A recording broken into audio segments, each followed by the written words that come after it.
Bonjour à tous les passionnés du ballon rond et bienvenue sur Planète Mercato. Commençons notre tour d'Europe par la capitale française où le Paris Saint-Germain, champion d'Europe en titre, vit une situation paradoxale. Alors que le club a brillé sur la scène continentale, sa ligne arrière inspire de sérieuses inquiétudes. Au milieu de cette tempête, une seule lumière semble briller, William Pacho. Arrivé il y a seulement un an, l'Équatorien s'est imposé comme le véritable roc de la défense parisienne. Homme fort du sacre en Ligue des Champions, ses performances ont été si convaincantes que le club s'est empressé de sécuriser son avenir. Selon RMC Sport, un accord a été trouvé pour une prolongation de contrat jusqu'en juin 2030, assorti d'une revalorisation salariale bien méritée. Une excellente nouvelle pour les supporters, car autour de lui, c'est le chaos. Le problème est simple, Pacho est seul. Sa doublure attitrée, Lucas Beraldo, ne parvient pas à convaincre. Le jeune Brésilien de 21 ans, qui bénéficie de temps de jeu en Ligue 1 pour permettre à Pacho de souffler, se montre fébrile et n'arrive pas à faire oublier l'impact de l'Équatorien. Son mondial des clubs très décevant a laissé des traces et il serait même aujourd'hui poussé vers la sortie. Le PSG est devenu Pacho dépendant, un risque énorme pour un club de ce calibre. Et que dire de ses partenaires dans l'axe droit? La situation n'est guère plus rassurante. La recrue estivale Ilya Zabarny, arrivé de Bournemouth pour la somme colossale de 67 millions d'euros, peine à justifier l'investissement. L'Ukrainien a commis plusieurs erreurs coûteuses, notamment en Ligue des Champions face au Bayer Leverkusen, et a souvent semblé dépassé en championnat. Si l'idée était de préparer en douceur la succession de Marquinhos, le plan ne se déroule pas comme prévu, car même le capitaine, l'emblématique Marquinhos, n'est pas à son meilleur niveau, visiblement pas à 100% physiquement après une saison marathon. Le Brésilien a été l'auteur d'une terrible erreur contre le Bayern Munich au Parc des Princes, coûtant un but crucial dans la défaite parisienne. La sérénité légendaire de la charnière centrale du PSG semble s'être envolée. Face à cette situation critique, Luis Enrique et ses dirigeants savent qu'ils doivent agir. La priorité absolue du mercato hivernal est claire, recruter un défenseur polyvalent, et pour cela, tous les regards étaient tournés vers la Catalogne et un certain Eric Garcia, joueur très apprécié de Luis Enrique qu'il a lancé en sélection espagnole. Garcia présentait le profil idéal, bon relanceur, capable de jouer dans l'axe en tant que latéral et même au milieu de terrain. En fin de contrat en juin prochain, il représentait une opportunité en or. Mais les mauvaises nouvelles s'accumulent pour Paris. Le FC Barcelone, conscient de l'intérêt parisien, a rapidement contre-attaqué et il semble que le PSG soit sur le point de perdre cette bataille.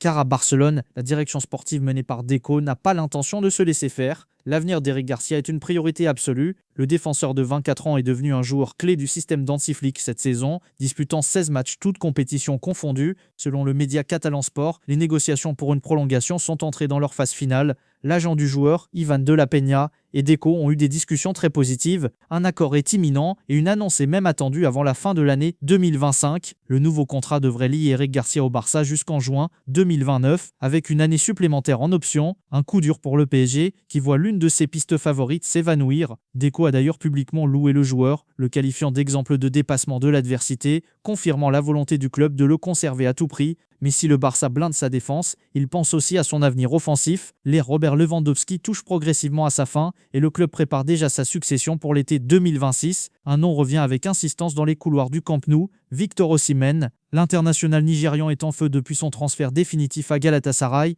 Après un prêt réussi, il a affolé les compteurs la saison dernière avec 37 buts en 41 apparitions, offrant le doublé championnat coupe au géant turc. Et cette saison, il continue sur sa lancée avec déjà 9 buts en 11 matchs, dont un triplé retentissant contre l'Ajax en Ligue des Champions, une compétition dont il est actuellement le meilleur buteur. Selon Fichages, Deco voit en lui l'investissement stratégique parfait. 3 raisons expliquent cet intérêt: son profil de pur buteur, son potentiel encore immense et un coût jugé plus viable que celui de Julian Alvarez, évalué à plus de 100 millions d'euros. Le Barça admire sa menace constante dans la surface, ses qualités physiques, mais aussi son leadership et son intensité, des valeurs jugées essentielles au projet de Hansi Flick. Cependant, le rêve a un prix et c'est là que le bas blesse. Galatasaray, qui a déboursé environ 75 millions d'euros pour le recruter de Naples, exigera une fortune pour laisser partir sa star. Compte tenu des contraintes financières bien connues du Barça, réaliser une telle opération semble aujourd'hui très complexe. Les supporters culés peuvent rêver, mais la route pour voir Osimhen en Blaugrana est encore longue et semée d'embûches financières. Restons en Espagne, mais du côté du Real Madrid où l'avenir d'un jeune prodige fait couler beaucoup d'encre. Il s'agit bien sûr d'Endrick.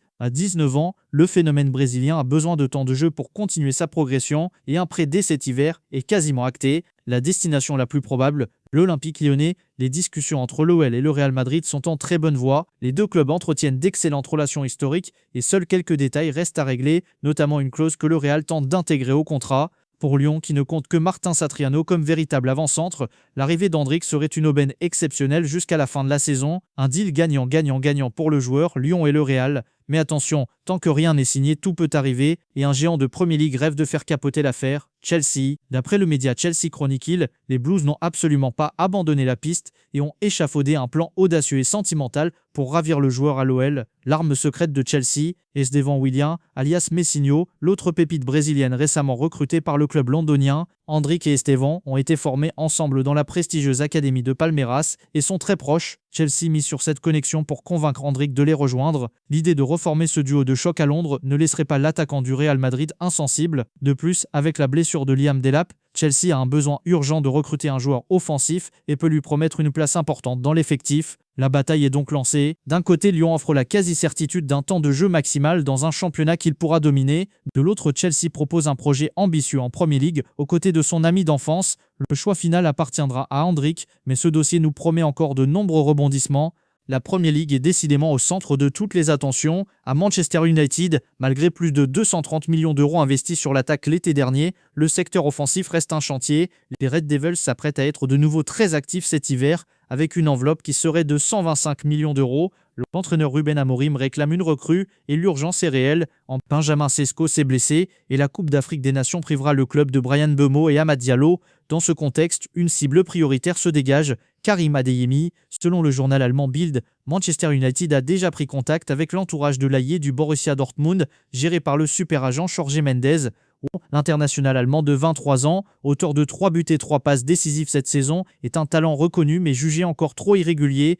Des tensions récentes avec son coach Niko Kovac pourraient faciliter un départ. Pour United, c'est un pari. Adeyemi pourrait soit exploser et lancer définitivement sa carrière, soit rejoindre la longue liste des flops offensifs du club, comme Jadon Sancho ou Anthony. Chez le voisin Manchester City, l'ambiance est plus calme, mais un cadre exprime son mécontentement. Il s'agit de Nathan Ake. Le défenseur néerlandais âgé de 30 ans est frustré par son manque de temps de jeu. Miné par les blessures la saison dernière, il fait face à une concurrence féroce avec Gvardiol, Diaz, Stones et même le jeune Kuzanov. Son sélectionneur, Ronald Koeman, a vendu la mèche. Nathan est contrarié par le fait qu'il ne joue pas. Une porte de sortie pourrait s'ouvrir dès janvier. Les Citizens seraient prêts à le laisser partir pour environ 35 millions d'euros. L'Inter Milan et la Juventus sont sur les rangs en Italie, tandis qu'en Angleterre, Crystal Palace se positionne sérieusement pour en faire le successeur de Mark Guehi. Enfin, dirigeons-nous vers Liverpool où l'icône Mohamed Salah traverse une crise sans précédent, auteur d'une saison 2024-2025 stratosphérique avec 29 buts et 18 passes décisives. L'Égyptien a été prolongé jusqu'en 2027, mais depuis c'est la chute libre. Méconnaissable, il ne fait plus de différence et semble même déséquilibrer l'équipe. Liverpool a perdu 5 de ses 6 derniers matchs de championnat et pointe à une inquiétante 8e place. La légende du club, Jamie Carragher, n'a pas mâché ses mots sur le plateau de The Overlap. Mo Salah ne peut plus être titulaire chaque semaine, surtout à l'extérieur, a-t-il lâché, critiquant son manque de repli défensif. La prolongation de contrat, qui semblait être une récompense logique, commence à être perçue par certains comme une erreur. Le statut de Salah est plus que jamais remis en question. Le mercato, ce sont des rêves, mais aussi parfois des cauchemars, et l'histoire de Luis Enrique en est la parfaite illustration. Après une excellente saison à l'Olympique de Marseille, l'ailier brésilien a été transféré à l'Inter Milan pour 23 millions d'euros l'été dernier, une progression logique vers un cadre européen, mais l'aventure a viré au fiasco, avec seulement 224 minutes de jeu, toutes compétitions confondues, 0 but et 0 passe décisive. Enrique est déjà considéré comme un immense flop en Italie. Le nouvel entraîneur Christian Chivu ne compte absolument pas sur lui, à tel point que l'Inter cherche désespérément à s'en débarrasser dès cet hiver. Selon nos confrères de Foot Mercato, le joueur a été proposé à 3 clubs de Ligue 1, un retour à l'OM, à l'OL et à Monaco. La réponse a été la même partout, un refus catégorique. Malgré une valeur marchande toujours estimée à 25 millions d'euros, personne ne semble vouloir prendre le risque. A l'inverse, il y a les jeunes talents pour qui l'adaptation prend plus de temps. C'est le cas d'Eliès Benseghir. Après avoir brillé à l'AS Monaco, l'international marocain de 20 ans a rejoint le Bayer Leverkusen pour 32 millions d'euros, un championnat, la Bundesliga, souvent propice à l'éclosion des techniciens de Ligue 1. Mais pour l'instant, la mayonnaise ne prend pas. En 13 matchs, Benseghir n'a toujours pas été décisif une seule fois. Les médias allemands, comme Kicker, commence à s'impatienter, soulignant le montant élevé du transfert. Une faiblesse a été identifiée, son manque de vitesse. Le directeur sportif du club, Simon Rolfes, a confirmé que ce point freinait son intégration et a appelé à la patience. Un rappel que même les plus grands talents ont besoin de temps pour s'adapter à un nouvel environnement. Terminons sur une note positive avec Kang In-lee au PSG. Décevant la saison dernière et proche d'un départ, le Sud-Coréen renaît de ses cendres. Profitant des nombreuses blessures dans le secteur offensif parisien, le numéro 19 a saisi sa chance. Il a déjà participé à 15 rencontres cette saison, montrant enfin le talent qui avait convaincu Paris de miser 22 millions sur lui. Un réveil bienvenu qui offre une solution inattendue et précieuse à Luis Enrique. Et voilà, notre tour d'horizon des dossiers chauds du Mercato est terminé. Si cette vidéo vous a plu, n'oubliez pas de laisser un pouce bleu, de vous abonner à Planète Mercato et d'activer la cloche pour ne rien manquer de nos prochaines analyses. C'était votre rendez-vous Mercato, merci de nous avoir suivis et à très bientôt pour de nouvelles infos exclusives.